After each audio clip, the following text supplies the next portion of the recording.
राज्यसभा सांसद हरनाथ सिंह यादव इस वक्त हमारे साथ मौजूद हैं। इनसे बात करते हैं। सर, मोदी सरकार के 8 साल हो गए हैं। अब मोदी सरकार का जो कुछ भी विकास कार्य है उसको कैसे आप देखते हैं? देखिए, मैं आदरणीय प्रधानमंत्री जी की सोच का, चिंतन का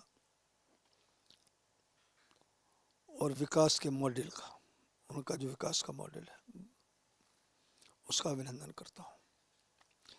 विगत 8 वर्षों में उन्होंने जो प्रारंभ में ये कहा था कि सबका साथ, सबका विकास, सबका विश्वास, उसको उन्होंने सार्थक किया है। और प्रत्येक क्षेत्र के अंदर, चाहे वह गांव का विकास हो, चाहे शहर का विकास हो, चाहे स्वास्थ्य सेवाओं की में सुधार की बात हो, चाहे कृषि के क्षेत्र में सुधार की बात हो, चाहे गरीब या मजदूर पेशा के समृद्धि की बात हो, प्रत्येक क्षेत्र के अंदर उन्होंने उच्च मानदंड स्थापित किए हैं। और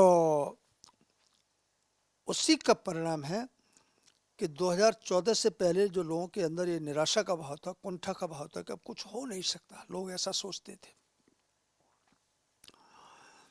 आज लोग उसका उलट बोलने लगे कि नहीं, मोदी जी हैं तो सब कुछ हो सकता है।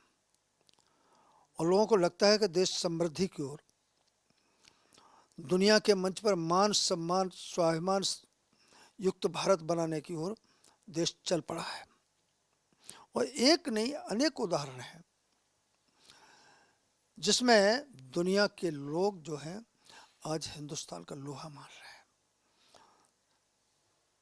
और किसी भी बड़े फैसले में हिंदुस्तान की क्या नाम है, हिस्सेदारी के बिना लोग समझते हैं कि ये फैसला पूर्ण नहीं माना जाएगा। तो सर, ये विकास की एक बयार तो वही है, लेकिन कहीं ना कहीं जनसंख्या, एक भारी जनसंख्या भारत के पास है। ये कहीं ना कहीं आड़े हाथों आ रही है। विकास की जो गति है उसको कहीं ना कहीं वो धीमी कर रही है। इसको लेके सरकार कोई ठोस कदम, कोई ठोस नीति नहीं बना पा रही है। चूंकि जनसंख्या नियंत्रण की जब बात होती है तो फिर भविष्य की बात होती है कि आगामी जो जनसंख्या होगी उसमें युवाओं की कमी होगी। नहीं, ऐसा तो चिंतन कहीं नहीं है कि जनसंख्या नियंत्रित हो जाएगी तो युवाओं की कमी हो जाएगी। ये चिंतन बिल्कुल नहीं है। और मुझे स्मरण है कि 2019 में लाल किले की प्राचीर से 15 अगस्त को माननीय प्रधानमंत्री जी ने कहा था कि जनसंख्या नियंत्रित होना चाहिए। और जनसंख्या नियंत्रण में जो लोग सहयोग कर रहे हैं, कम संतान पैदा कर रहे हैं, वो देशभक्ति का काम कर रहे हैं। ये प्रधानमंत्री जी का सोच है। और यह नग्न और अकाट्य सत्य है कि आज देश के सामने जो अनेक प्रकार के संकट हैं, उसकी जड़ में जनसंख्या का जो विस्फोटक स्थिति है वो है। चाहे क्या नाम है, स्वास्थ्य सेवाओं की बात हो, चाहे क्या नाम है, विकास की बात हो, किसी भी प्रकार के मुद्दे हैं, उसमें अधिक जनसंख्या जो है वरदान के बजाय अभिशाप सिद्ध हो रही है। तो ये जनसंख्या नियंत्रण कानून बनना, उस पर अधिक क्या नाम है, बच्चे पैदा करना, संतान पैदा करना, इस पर रोक लगनी चाहिए। तो इसलिए समय समय पर संसद के अंदर ये मुद्दा उठा भी है। और देश का प्रत्येक वर्ग, चाहे क्या नाम है, किसी भी पेशे में काम करने वाले लोग हों, वो सब चाहते हैं कि जनसंख्या पर रोक लगनी चाहिए। और मेरा अपना ये मत है कि जनसंख्या नियंत्रण कानून बनना चाहिए।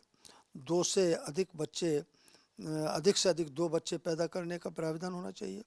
और इस कानून का यदि कोई उल्लंघन करता है तो उसे मताधिकार से और किसी भी प्रकार के चुनाव लड़ने से, चाहे लोकसभा हो, चाहे विधानसभा हो या अन्य चुनाव हो, उसे प्रतिबंधित करना चाहिए। जो लोग इसका उल्लंघन करें, उनके खिलाफ दंडात्मक कार्रवाई होनी चाहिए। और जितने भी जो उल्लंघन करें, जो उनको जितनी भी सरकारी सुविधा मिलती हैं, वो सब क्या नाम है, बंद होनी चाहिए। और जो लोग जनसंख्या अधिक बढ़ाने की मांग करें और लोगों को गुमराह करें, गरीब तबके के लोगों को, उनके खिलाफ भी जो नया कानून बने उसमें दंडात्मक कार्रवाई के प्रावधान होना चाहिए। एक देश एक विधान और एक प्रधान की बात होती है, लेकिन यूनिफॉर्म सिविल कोड को लेकर के क्या सोचते हैं आप? कैसे इसको किया जाए ताकि देश में एक ही विधान रहे, उसी के तहत सभी लोग चलें? देखिए, पहले तो ये समझने की ज़रूरत है कि समान नागरिक आचार संहिता की जो मुद्दा है वो किसी धर्म विशेष के खिलाफ नहीं है।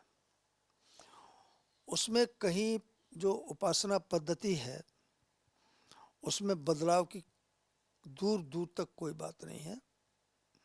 समान आचार संहिता का अर्थ ये है कि जैसे हिंदू समाज की महिलाओं को अपने पिता के माँ बाप की संपत्ति में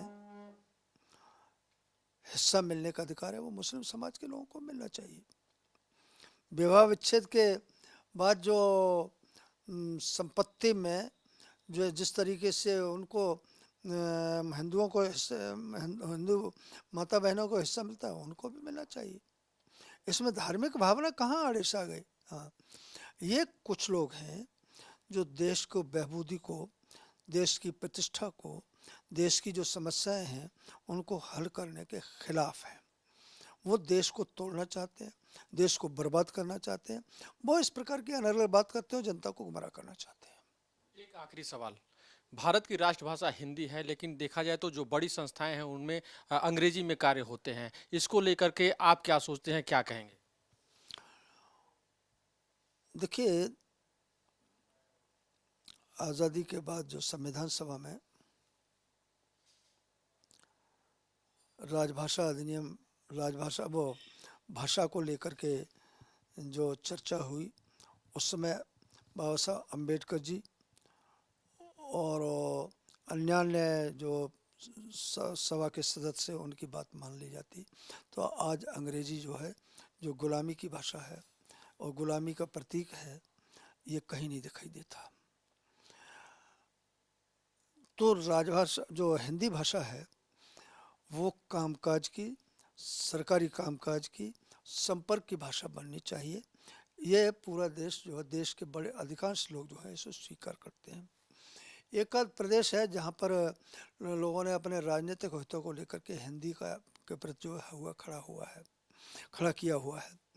हम तो ये चाहते हैं कि हिंदी के साथ साथ क्षेत्र की जितनी भी मातृभाषा, क्षेत्रीय मातृभाषाएं हैं देश की, वो समृद्ध होने, सभी समृद्ध होना चाहिए। क्योंकि हम अपनी भाषा में की जो समृद्धि यदि होगी तो हम समझते हैं कि देश का चित्त, चरित्र, स्वभाव, देश के संस्कार अलग प्रकार के होंगे। अंग्रेजी भाषा जो है ये विदेशी भाषा है, गुलामी की भाषा है, ये जानी चाहिए, ऐसा हमारा दृष्टिकोण है। बात करने के लिए बहुत बहुत धन्यवाद। तो ये थे हरनाथ सिंह यादव, जिन्होंने हमारे सभी सवालों का बड़ी बेबाकी से जवाब दिया। कैमरा पर्सन राज विष्ट के साथ पंकज तिवारी, आज की खबर दिल्ली।